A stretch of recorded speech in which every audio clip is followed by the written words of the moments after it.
ಪೆಕ್ಲು ಶಿವನ ಕೊಲೆ ಕೇಸ್ನಲ್ಲಿ ಬಿಜೆಪಿಯ ಶಾಸಕ ಭೈರತಿ ಬಸವರಾಜ್ ತಲೆಮರೆಸಿಕೊಂಡಿದ್ದಾರೆ. ಮಹಾರಾಷ್ಟ್ರದಲ್ಲಿ ಭೈರತಿ ಬಸವರಾಜ್ ತಲೆಮರೆಸಿಕೊಂಡಿರೋ ಬಗ್ಗೆ ಸಿಐಡಿಗೆ ಮಾಹಿತಿ ಸಿಕ್ಕಿದೆ.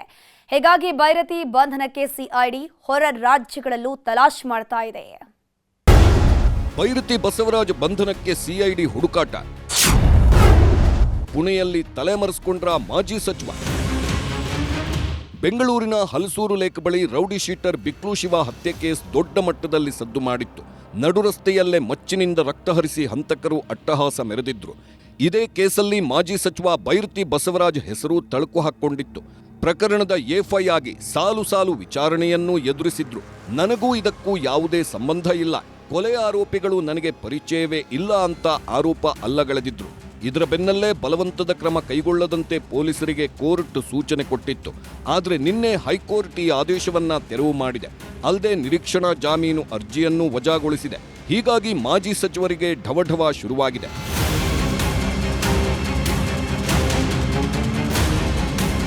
ಯಾವಾಗ ಹೈಕೋರ್ಟ್ನಲ್ಲಿ ನಿರೀಕ್ಷಣಾ ಜಾಮೀನು ಅರ್ಜಿ ವಜಾ ಆಯಿತೋ Byrathi Basavaraj mobile switch off ಮಾಡಿಕೊಂಡು ನಾಪತ್ತೆಯಾಗಿದ್ದಾರೆ. ಬೆಳಗಾವಿ ಚಳಿಗಾಲದ ಅಧಿವೇಶನಕ್ಕೆ ಹೋಗಿದ್ದು ಅಲ್ಲಿಂದಲೇ ಎಸ್ಕೇಪ್ ಆಗಿದ್ದಾರೆ. ಈಗಾಗಲೇ ಫೀಲ್ಡ್ಗಿಳಿದ ಸಿಐಡಿ ಅಧಿಕಾರಿಗಳು ಭೈರತಿ ಉಳಿದುಕೊಂಡಿದ್ದ ಜಾಗದಲ್ಲಿ ಸಿಸಿಟಿವಿ ಪರಿಶೀಲನೆ ನಡೆಸಿದ್ದಾರೆ. ಯಾವ ಕಡೆ ಎಸ್ಕೇಪ್ ಆಗಿದ್ದಾರೆ ಅಂತ ಟೋಲ್ಗಳ ಸಿಸಿಟಿವಿಯನ್ನು ಚೆಕ್ ಮಾಡಿದ್ದಾರೆ. ಗೋವಾ ಅಥವಾ ಮಹಾರಾಷ್ಟ್ರಕ್ಕೆ ಹೋಗಿರುವ ಮಾಹಿತಿ ಸಿಕ್ಕಿದೆ. ಕೊನೆಯದಾಗಿ ಪುಣೆಯಲ್ಲಿ ಲೈವ್ ಲೊಕೇಶನ್ ಪತ್ತೆಯಾಗಿದೆ. ನಿರೀಕ್ಷಣಾ ಜಾಮೀನಿಗೆ ಭೈರತಿ ಬಸವರಾಜ್ ಅರ್ಜಿ.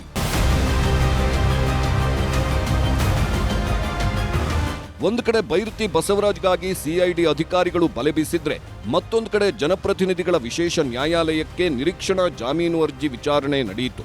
ಈ ವೇಳೆ ಅರ್ಜಿ ವಿಚಾರಣೆ ಸೋಮವಾರಕ್ಕೆ ಮುಂದೂಡಲಾಗಿದೆ. ಸಿಐಡಿ ಪರ ವಕೀಲರಿಗೆ ಆಕ್ಷೇಪಣೆ ಸಲ್ಲಿಸಲು ಕೋರ್ಟ್ ಸೂಚಿಸಿದೆ.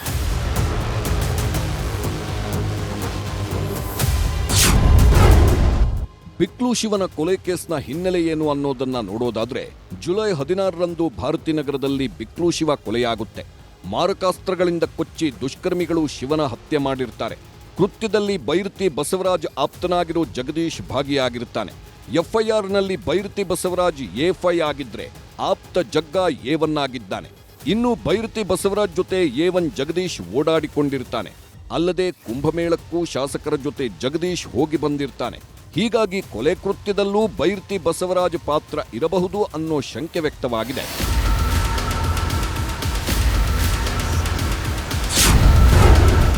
ಜಮೀನು ವಿಚಾರದಲ್ಲಿ ಬಿಕ್ಲು ಶಿವ ಭೈರತಿ ಮಧ್ಯೆ ಗಲಾಟೆ. ಇನ್ನು ಬಿಕ್ಲು ಪ್ರಕರಣದಲ್ಲಿ ಭೈರತಿ ಬಸವರಾಜ್ ಹೆಸರು ತಳುಕು ಹಾಕೊಳ್ಳುವುದಕ್ಕೂ ಕಾರಣವಿದೆ.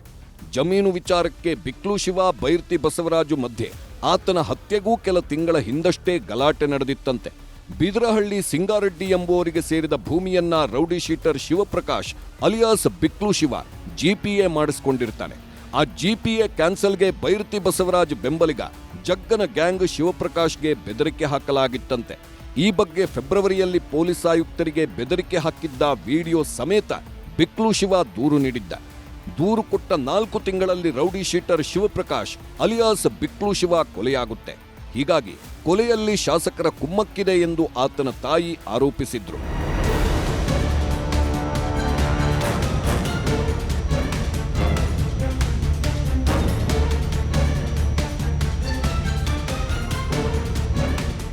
ಇದೆಲ್ಲದರ ಮಧ್ಯೆ ಪ್ರಕರಣದ A20 ಅಜಿತ್ನನ್ನ ಸಿಐಡಿ ಪೊಲೀಸರು ವಶಕ್ಕೆ ಪಡೆದುಕೊಂಡಿದ್ರು.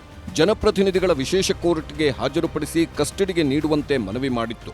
ಈ ವೇಳೆ ಬಂಧನಕ್ಕೂ ಮುಂಚೆ ಸುಪ್ರೀಂ ಕೋರ್ಟ್ ಮಾರ್ಗಸೂಚಿ ಪಾಲಿಸಿಲ್ಲ ಅಂತ ಹಿರಿಯ ವಕೀಲ ಅರುಣ್ ಶ್ಯಾಮ್ ವಾದ ಮಂಡಿಸಿದ್ರು. ವಾದ ಪ್ರತಿವಾದ ಆಲಿಸಿ ಅಜಿತ್ಗೆ ಕೋರ್ಟ್ ಜಾಮೀನು ಮಂಜೂರು ಮಾಡಿದೆ.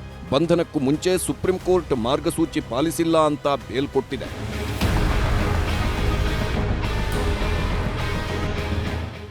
ಒಟ್ಟಾರೆ ಬಿಕ್ಲು ಶಿವ ಹತ್ಯೆಗೆ ಸುಳಿಯಲ್ಲಿ ಸಿಲುಕಿರೋ ಮಾಜಿ ಸಚಿವರಿಗಾಗಿ ಹುಡುಕಾಟ ಮುಂದುವರೆದಿದೆ.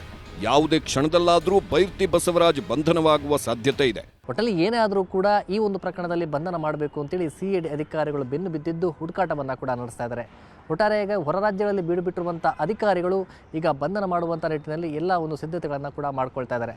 ಆದರೆ ಈಗ ಭೈರತಿ ಬಸವರಾಜ್ ಅಜ್ಞಾತ ಸ್ಥಳದಲ್ಲಿದ್ದು ಎಲ್ಲಿದ್ದಾರೆ ಅನ್ನೋದು ಸಾಕಷ್ಟು ನಿಗೂಢವಾಗಿದೆ. ಕ್ಯಾಮರಾ ಪರ್ಸನ್ ಎಡ್ವಿನ್ ಜೊತೆ ಗಂಗಾಧರ್ ವಕ್ಟ, ನ್ಯೂಸ್ 18 ಬೆಂಗಳೂರು.